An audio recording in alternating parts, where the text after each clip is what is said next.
आज हमने coordination control का टॉपिक पढ़ना है पेरिफेरल नर्वस सिस्टम। जब मैंने आपको ये नर्वस सिस्टम स्टार्ट किया था तो हमने बताया था कि इंसान के जो बॉडी में दो तरह के जो हैं नर्वस सिस्टम है, CNS central nervous system and PNS या पेरिफेरल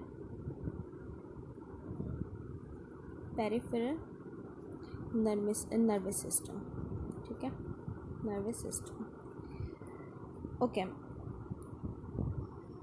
अब आप क्योंकि ये पढ़ चुके हो तो आपको पता होगा कि सेंट्रल नर्वस सिस्टम में हमारा ब्रेन एंड स्पाइनल कॉर्ड शामिल होता है। ठीक है,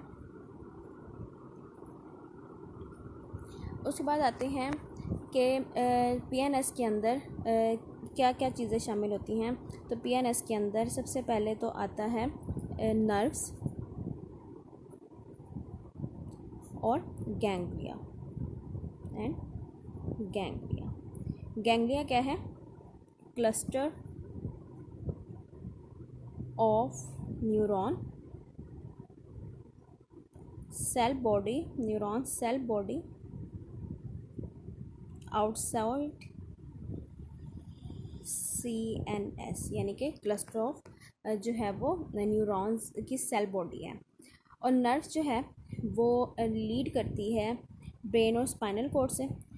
तो हम नर्व्स को दो तरह के नेम देते हैं, एक होता है क्रैनियल नर्व जो है ब्रेन से है, ठीक है, और एक होती है स्पाइनल, यानी कि नर्व्स दिमाग के अंदर भी जाती हैं और स्पाइनल कॉर्ड तक भी रहती हैं।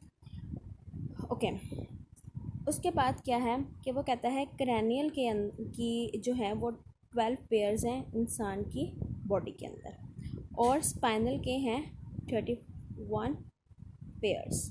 ठीक है, ये छोटी छोटी चीज़ें हैं जो आपने याद रखनी है, यानी कि पीएनएस जो है नर्व्स और गैंग्लिया पे शामिल होता है। गैंग्लिया जो है जो है cluster of neurons of cell body outside the CNS है।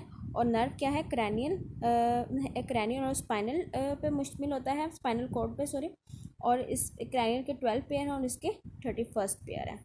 ठीक है, जो क्रैनियल है वो मुश्तमिल होती है मिक्स्ड और मोटर न्यूरॉन्स पे, मिक्स और मोटर न्यूरॉन्स के ऊपर। और द अदर हैंड जो है वो स्पाइनल जो है वो सिर्फ और सिर्फ मिक्स नर्व्स पे मुश्तमिल होती है। ये मिक्स और मोटर दोनों पे मुश्तमिल है और ये ओनली मिक्स के ऊपर जो है वो मुश्तमिल है। अब आता है कि क्रेनियल और स्पाइनल जो हैं वो पाथवे बनाते हैं दो तरह के। एक होता है सेंसरी पाथवे,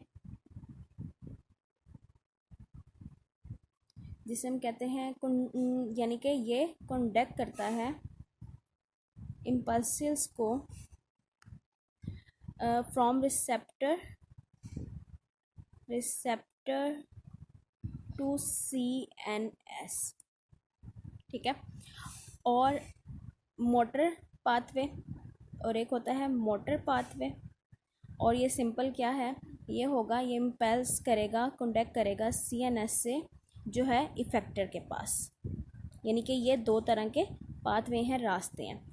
अब जो है मोटर पाथवे है ये दो तरह के जो है सिस्टम पे मुश्तमिल होता है, जिसे हम कहते हैं सोमैटिक नर्वस सिस्टम और ऑटोनॉमिक नर्वस सिस्टम। जो सोमैटिक नर्वस सिस्टम मुश्तमिल होता है वो होता है कॉन्शियस और वॉलेंट्री एक्शन पे। कॉन्शियस और वॉलेंट्री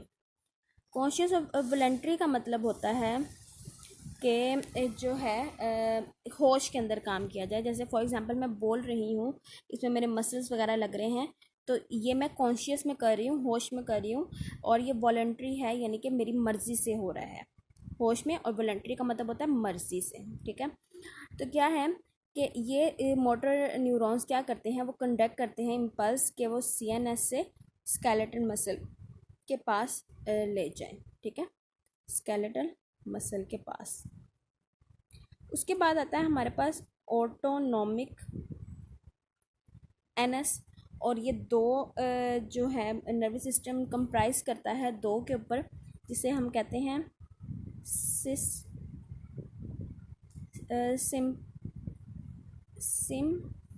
सिम्पथेटिक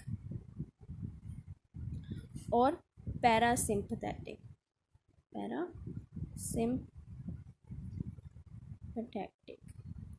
इन दोनों को डिस्कस करने से पहले ही है बात हम करेंगे कि ये कॉन्शियस कंट्रोल नहीं होता, यानी कि ये एक्शन जो है कॉन्शियस कंट्रोल नहीं होता, यानी ये होश में नहीं होता, ये हो कहलाता है इनवॉलेंट्री, ये कहलाता है इनवॉलेंटरी, यानी कि अपनी मर्ज़ी से नहीं होगा। फॉर एग्ज़ाम्पल जो है दिल का धड़कना, हार्ट रेट, ठीक है, डाइजेशन, ब्रीथिंग, ETC, यानी कि ये इनवॉलेंट्री हो रहे होते हैं, इससे हम सोच नहीं रहे होते, हम ये नहीं सोच रहे होते कि चलो अब दिल धड़का लेते हैं, नो, ये जो है वो कंटिन्यूस खुद ब खुद हो रहा होता है, इसमें जो है वॉलेंट्री या कॉन्शियस का होना ज़रूरी नहीं है। इवन हम सो भी रहे होते हैं तब भी हमारा दिल धड़क रहा होता है, हम सांस ले रहे होते हैं, तो ये कहलाता है कॉन्शियस में, यानी कि ये कॉन्शियस कंट्रोल डू नॉट